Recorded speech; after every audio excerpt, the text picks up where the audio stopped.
wide electronic clinical data on every admission to a neonatal unit in England, Wales, and Scotland.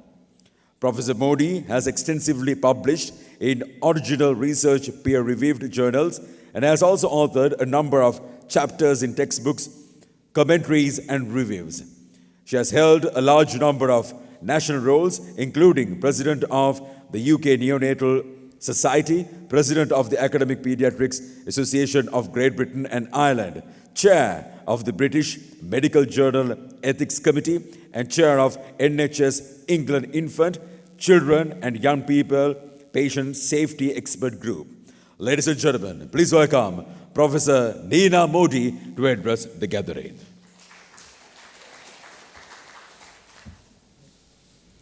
Thank you very much. Madam President, Honourable Minister, Dr. Pereira, members of the Council of the College of Paediatricians of Sri Lanka, and friends and colleagues.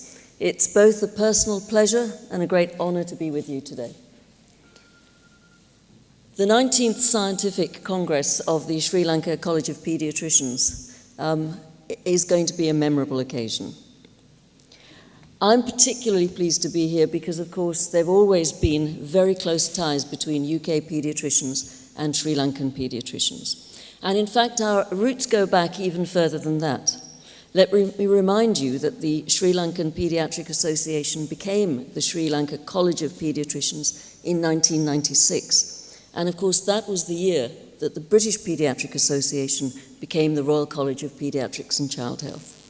So next year, we both of us will celebrate our 21st birthdays together. And what could bring us more closely together than that? As you said, Madam President, the links between us are growing stronger and stronger with each passing year.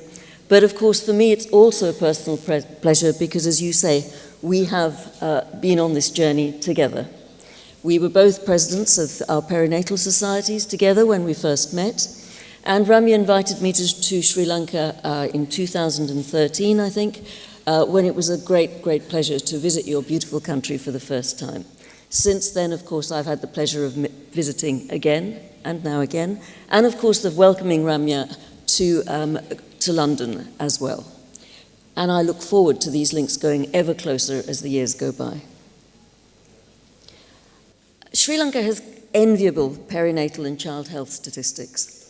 For example, you're foremost in Asia for reducing neonatal mortality, for achieving very high breastfeeding rates, for increasing healthy life expectancy for babies at birth, and for reducing maternal mortality.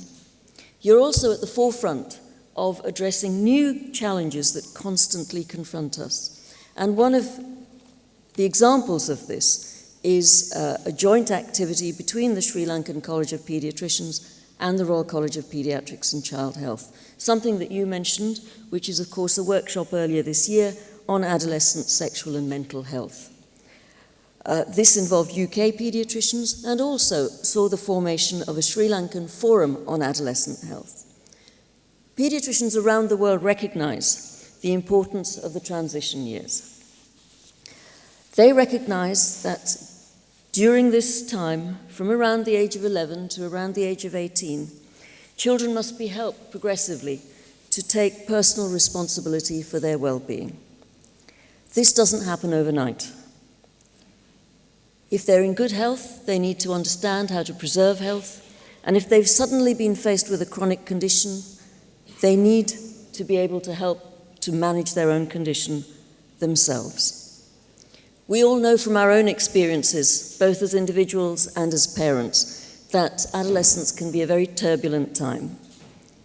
Imagine how difficult it would be if, in addition to this turbulence, you're faced with sudden illness, or even worse, with chronic lifelong illness. So I congratulate you on your foresight in recognizing the importance of the transition years. I've also heard, of course, a great deal about the neonatal transport service, with the help of UK paediatricians, led, of course, by Dr. Amit Gupta, who is an old friend of mine. And it's wonderful that this is unique in South Asia. You've also strengthened training, you've enhanced a multidisciplinary child health workforce, and you've recognized the importance of recording and measuring all that you do. You've done this while grappling with a great deal of difficulties, including the recent devastating mudslides. So I can only congratulate you, and you point to this as a testament to the determination of all of Sri Lankans. I'm very pleased that we share members. I believe that the Royal College of Paediatrics and Child Health now has 53 Sri Lankan members. And of course, Colombo is now a centre for the foundation of practice and the theory of science examinations, which are components for membership of the Royal College of Paediatrics and Child Health. I hope that these activities and these joint memberships continue to go from strength to strength. But of course, medicine doesn't advance without research, because there's too much that we don't know, and new problems constantly arise. For this reason, I have been committed to supporting and strengthening child health research so that we can advance the care of children and improve what we do. I'm very proud that earlier this year, the Royal College of Paediatrics and Child Health launched a £10 million Child Health Research Capacity Development Fund.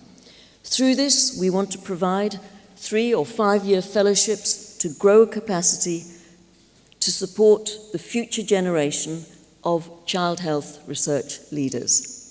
We need to grow capacity in child health research, because without this, we will fail in our responsibility to continually advance and improve the health of infants, children, and young people. But a further aim of these fellowships is to build collaborative links between UK child health research institutions and partner organisations overseas. Many of the problems we face are global problems, and we can solve them together. So, Madam President, I would be delighted if together we could create joint UK, Sri Lanka child health research training fellowships. There can be no better investment for any country than the health of their children, because health in the early years defines health across the life course. For example, babies born preterm, babies born underweight, or babies born overweight are substantially more at risk than their full-term, normal weight counterparts of developing chronic long-term conditions such as diabetes, high blood pressure, and coronary artery disease in adult life. These are conditions that are crippling health economies around the world. Our responsibility and our great privilege as paediatricians is to advocate for and speak on behalf of infants, children, and young people, and ensure that their voices are heard and their needs are met. This also means partnering with governments, with NGOs, with industry, to develop and test innovative new approaches to deliver healthcare, products, and medications. And I'm committed to building strong collaborations between paediatric professional organizations, such as the friendship that exists between our 2 colleges. So that as a united global community, we can confront the problems that still hold back the health of children. My husband and I are honored to participate in this 2016 Annual Scientific Congress and be with you today at your inauguration ceremony. I offer my congratulations to you, Ramya, for the leadership you've shown, and congratulations too to past presidents and incoming presidents, Professor Sujiwa Amarasena and Dr. Lakumar Fernando. You have all shown strong and effective leadership, and you and your fellow paediatricians in Sri Lanka have achieved a great deal for child health. Earlier today, I was presented with a lovely souvenir of Sri Lanka, and I'd like now to present you, Ramya, with this, a token of the close links between our 2 organizations.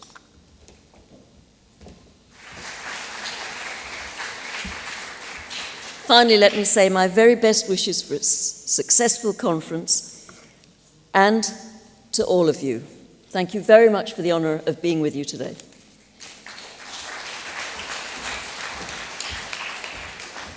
Thank you very much, Professor Neena Modi. Ladies and gentlemen, the President of the Royal College of Paediatrics and Child Health, the United Kingdom. With that note, ladies and gentlemen, here at this 19th Annual Scientific Congress of Sri Lanka College of Paediatricians, we are ready to present DCH gold medals. To do the honors, we'd like to call upon Dr. Ramya De Silva, the President of the Sri Lanka College of Paediatricians. Ladies and gentlemen, for the year 2014, the DCH Gold Medal is awarded to Dr. P. Tushara Milinda Rodrigo.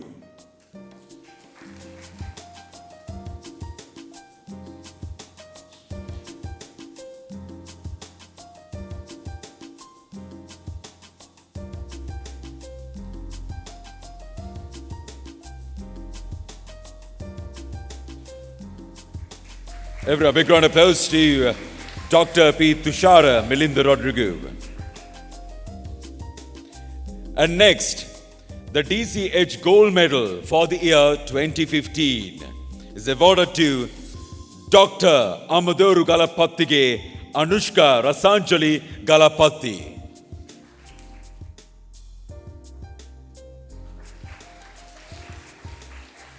Right, thank you very much, Dr. Ramya De Silva, the President of the Sri Lanka College of Paediatricians. And next, we have, ladies and gentlemen, the Professor C.C. De Silva Oration. To recite the profile of the orator, would like to call upon once more Dr. Ramya De Silva, the President of the Sri Lanka College of Paediatricians.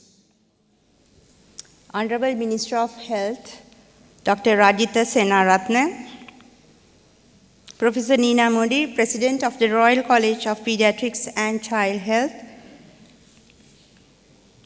Trustees of the Sri Lanka College of Pediatricians, past presidents of the college, members of the college, honorary fellows and members of the college, members of the family of the late Professor C.C. De Silva, delegates and distinguished invitees. I am greatly privileged to present to you Dr. Sajith Methananda, who is scheduled to deliver the Professor C.C. De Silva Oration tonight. This oration is granted on an assessment and ranking of the manuscripts submitted for the two orations to be delivered during the annual scientific congress. Sajith Methananda qualified with MBBS First Class Honours in 2004 from the Faculty of Medicine, Colombo.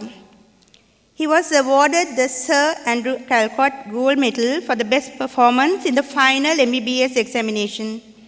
During his undergraduate career, he had secured distinctions in 9 subjects. Subsequently, he obtained the Diploma in Child Health of the Postgraduate Institute of Medicine in 2007 with the Sri Lanka College of Paediatricians Gold Medal for the best performance in the examination. He then secured a doctorate in medicine pediatrics in 2011 and being placed the first rank, he was placed first rank in the order of merit at the examination. He was board certified as a specialist pediatrician in January 2013. He then went off to UK for a full Commonwealth scholarship and worked at the Weatherall Institute of Molecular Medicine, University of Oxford, UK. He read for the Doctorate of Philosophy from the Institute and was awarded DPhil Oxford in 2015. He has been awarded 6 scholarships and grants so far, together with 4 special awards for outstanding achievements. From the time he qualified, Sajith has undertaken duties in many junior and middle grade positions and currently is a senior lecturer in the Department of Pediatrics, Faculty of Medicine, University of Kelaniya, and an honorary consultant pediatrician, University Pediatric Unit, Colombo North Teaching Hospital, Ragama, Sri Lanka. He is a very well-known researcher and is quite noteworthy that he, even at his early stage in his professional and academic career, he has produced 26 publications in reputed medical journals of acclaimed distinction. He has made 48 scientific presentations at the medical congresses, both nationally and internationally. He has also contributed chapters to 2 books. In view of his scientific achievements so far, he has been appointed into editorial boards and review boards of no less than 8 international journals. Currently, he is a member of the National Thalassemia Council of Sri Lanka. He has also shown admirable leadership qualities. During his time in secondary school at Royal College, Colombo, he was a senior prefect and house captain. In his undergraduate days, he was the batch representative of his year in the Faculty of Medicine, Colombo. He has been a president scout, a troop leader, and assistant scout leader. He has also represented Sri Lanka as a senior scout at the city of Bangkok 7 Jamboree in Bangkok, Thailand. Dr. Sachit Methananda has unquestionably lived up to and even beyond the expectations promised by a brilliant early career, achieving so much in the relatively short period of 12 years since graduation. Softly of voice and gentle in his demeanor, Sachit is always a delight to be with. Today, Dr. Sachit Methananda joins an illustrious and celebrated band of men and women who have delivered this prestigious oration, which is named after a very distinguished pediatrician of yesteryear, Professor C.C. De Silva. In fact, this oration was started by the Sri Lanka Paediatric Association, the precursor of the college, as far back 1988, several years before the Sri Lanka College of Paediatricians was established. Up to the present time, there have been 24 annual orations delivered by 20 scholars. Dr. Sachit Methananda, today, by awarding this oration, we honor and cherish you as a researcher par excellence. It is yet another well-deserved tribute for a man who has achieved so very much in a rather short span of time. Ladies and gentlemen, as the president of the Sri Lanka College of Paediatricians, by virtue of powers vested on me by the statutes of the college, I am delighted to present this Medal of Honor as the 2016 Orator of the Professor C.C. De Silva